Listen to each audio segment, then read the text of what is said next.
In this episode, we're going to work on sound deadening the 70 Charger project. Not like it's really going to be quiet, but I'll show you a couple tricks that I've learned and a few things that this stuff does just beyond sound. Stick around.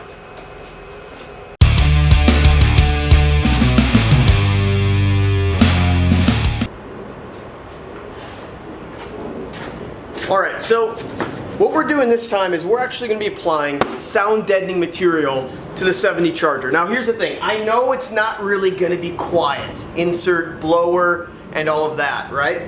But what I am going to say is that this product, or these products in general, and it doesn't have to be any certain one, does really well at 2 or 3 things. Number 1, helps with road noise. Number 2, if you have sound systems inside of your car, it really will help with adding more clarity and a little bit more depth to a lot of the bass and things like that. And number 3, which I worry about, is heat. So it actually will keep your car cooler in the summer and warmer in the winter, because it's going to help retain the temperature inside the vehicle, right? So the big thing that you need to kind of look at is, could you benefit from any of these? If so, you may want to add some more depending on your car. Most modern cars, they come with quite a bit. The higher end cars come with more. The cheaper cars, well, they're going to cut the cost somewhere. That's usually a place that they'll do it. But each one is used separately, and you have to apply them differently depending on what you're wanting. Example.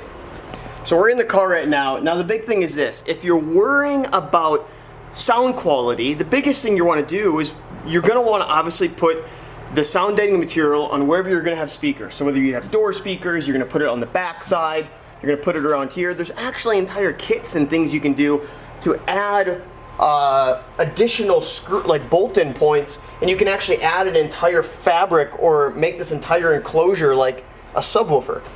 I'm not going to be doing that. Number 2 is you can be doing road noise, right? And you're going to be applying it to each panel throughout everywhere to try to reduce the amount of vibration that's coming through that panel. Well, for that one, you realistically only have to do what's considered 50% of the panel. You don't have to do the whole thing.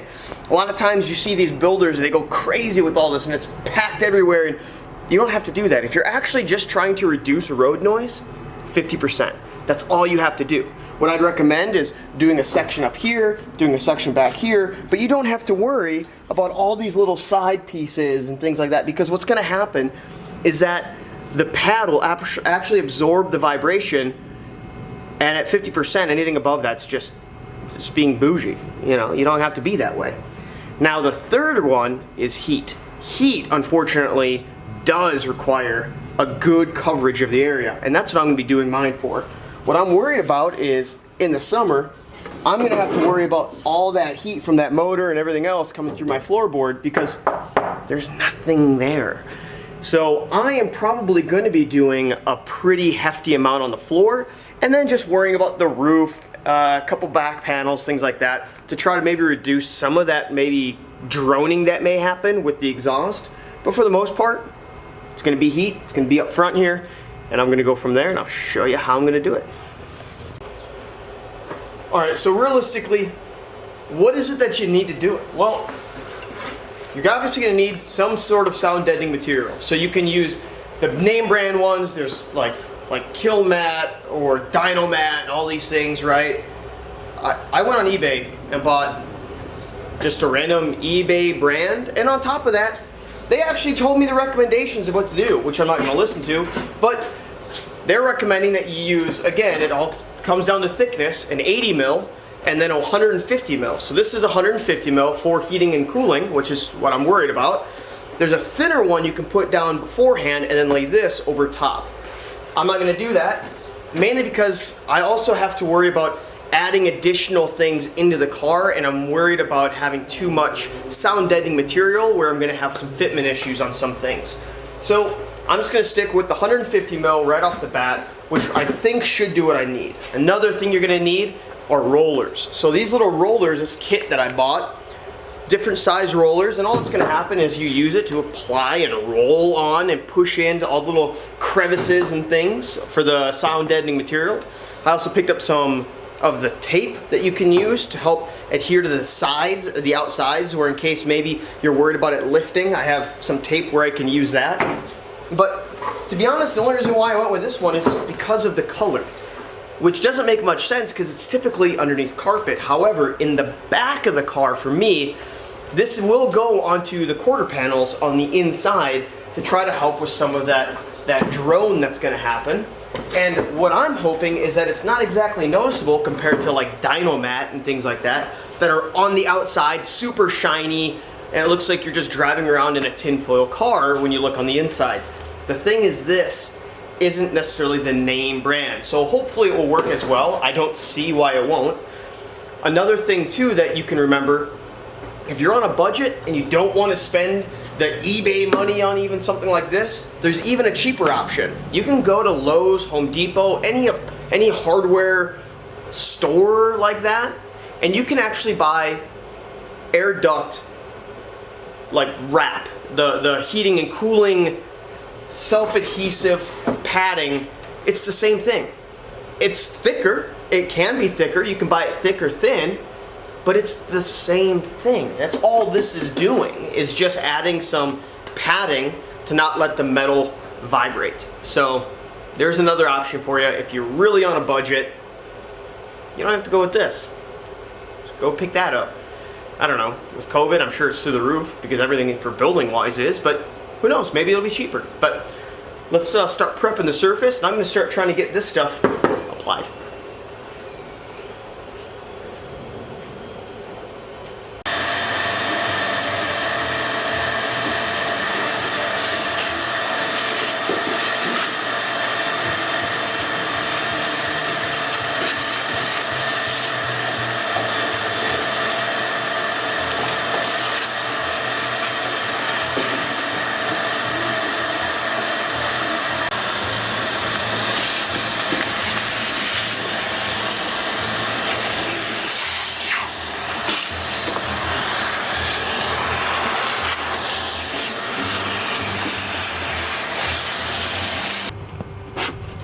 So now what I'm doing is just taking some rubbing alcohol that's slightly diluted with water, because straight rubbing alcohol can damage the paint.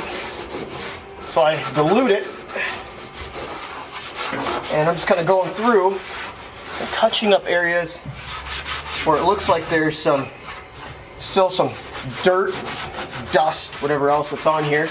I'll go back through, do this, re-vacuum, I'll sweep in here, and then do this again to make sure that it's as clean as I can get it to be, so I make sure I get good adhesion from that matting. Otherwise, what you're going to notice is that the matting's going to want to lift after a little bit of time, or in general, probably right off the bat, because, well, it can't stick to anything. So that's what I'm working on. It's real simple, real easy, just takes a while. Yeah, it may not be perfect, but one side compared to the other, obviously there's a slight difference there. So now what I'm going to do is worry about trying to just figure out where I want each panel to be. Now again, I'm going for heat concept, so I want to have more coverage. I'll probably do some sound deadening in the doors just a little bit, just so I don't have any vibrations. Also back on the rear quarter, both front and rear of the quarter panel. I'm also going to do the roof because there's nothing there. So I'm going to do some, but I'm going to start at the front and kind of work my way back. Now, a big thing you want to remember, take a note at where a couple things are. For example, if you have holes that need to be drilled, or like for mine example, these are seat bolt holes that need to be drilled. So I'm going to actually leave those open so I know where exactly they sit. Another thing I'm going to do is make sure you don't cover up the holes for your drain plugs. So I want to make sure that I keep that open. So I'll probably trim around that and leave that be just open, mainly because that's where water's going to naturally want to sit inside the car. In case any water does get in, you can always pop the drain plug and let it get out. What you don't want to do is cover that. You have no way of getting it to it, and then you're going to have water sitting, guaranteed to rust faster than it probably already would. So let's start working on this. I'm going to probably start in the front, work my way to the rear here, and just kind of do one half, and worry about the other side here in a little bit. let's get to it.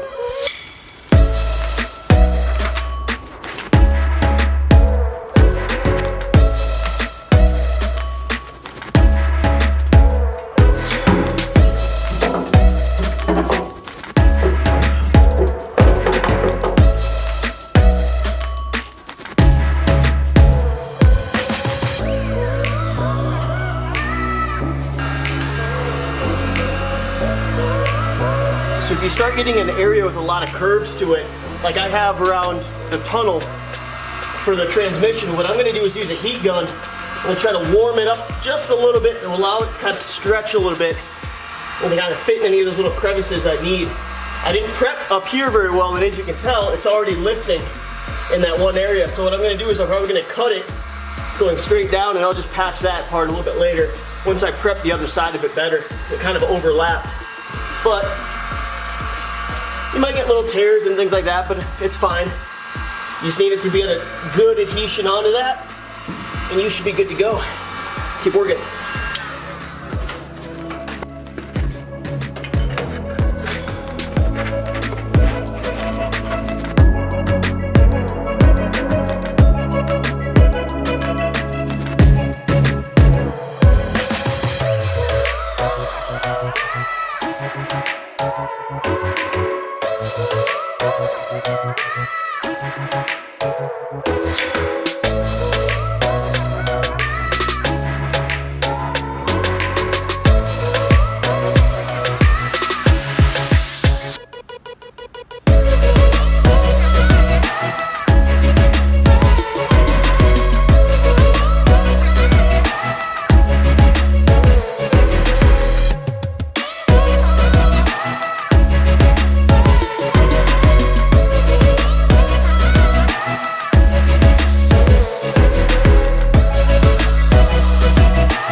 Alright, something to consider when you're doing sound deadening.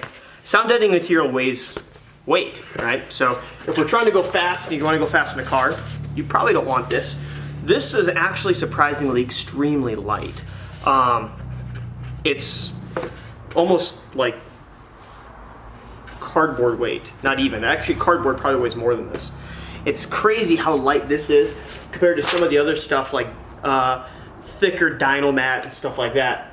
Now granted, it's not going to have the same level of sound protection as a thicker sound deadening. However, it also means that you can try to cover more area with something without having the reduced, I guess, or the disadvantage of super heavy sound deadening.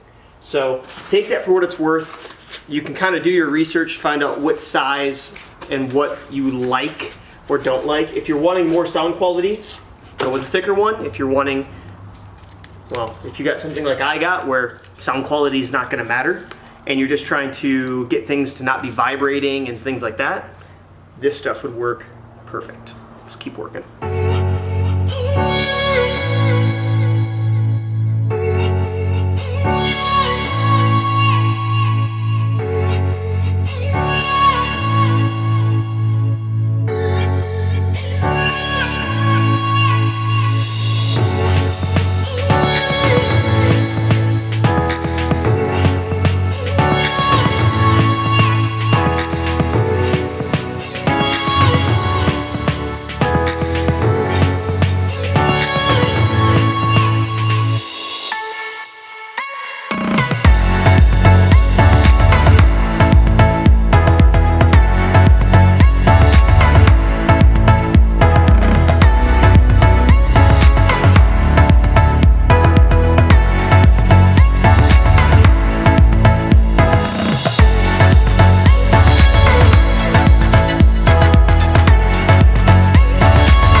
getting to the back quarter panels here of the Charger, and I've already installed 2 pieces of the sound deadener up here. Actually 2.5. So essentially I have this much of the quarter already covered, but I have a lot more. And actually technically the quarter goes all the way up to here on these 70 Chargers or 68 to 70 Chargers, right? Or pretty much any B body in the era. This is all one piece. So I do have some that's up here, but again, I have this whole section. So what I'm doing is I'm gonna wipe out the inside of the trunk along this side and try to kind of get some of the sound deadening along this panel. On specifically the Chargers, you're gonna have the fuel cap on the driver's side. So you're gonna have some other issues with trying to make that work. Now, it's hard to get panels here because you have the wheel well. So realistically, it's gonna start here. I'm gonna have kind of a dead space here, which is fine, but I need to make sure I get good coverage along the back. Now, what you can do is also put some along the top. So putting some up on top, plus trying to put some along the side here, you can see how you're gonna probably get your 50% to kind of reduce any vibration. The hard part is, because of the fuel cap on top here, you're gonna have to get kind of creative on how you place this, at least on the driver's side. So that's what I'm gonna work on now, is just trying to get these stuck on the inside, wipe it off clean, and we'll see how it lays in.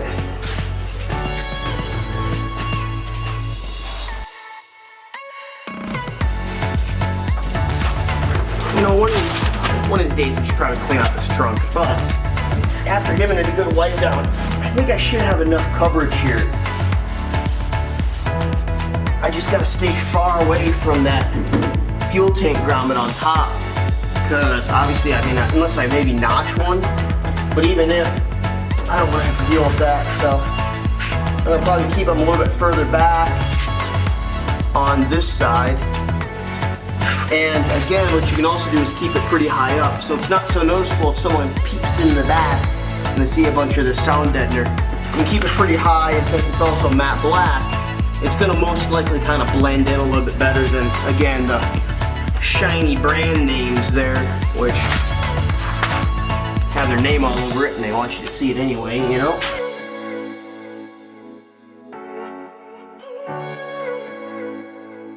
All right, now that I'm actually out of the car, it's coming out pretty good. I'm gonna clean up inside here a little bit, and I'll kind of show you what the final product is, kind of how much I use. That way you guys can kind of judge a bit better on how much you're gonna need for your project. I want to point out, I mean, this is a B-body Mopar. It's a pretty big, it's not as big as a C-body. It's bigger than an E-body.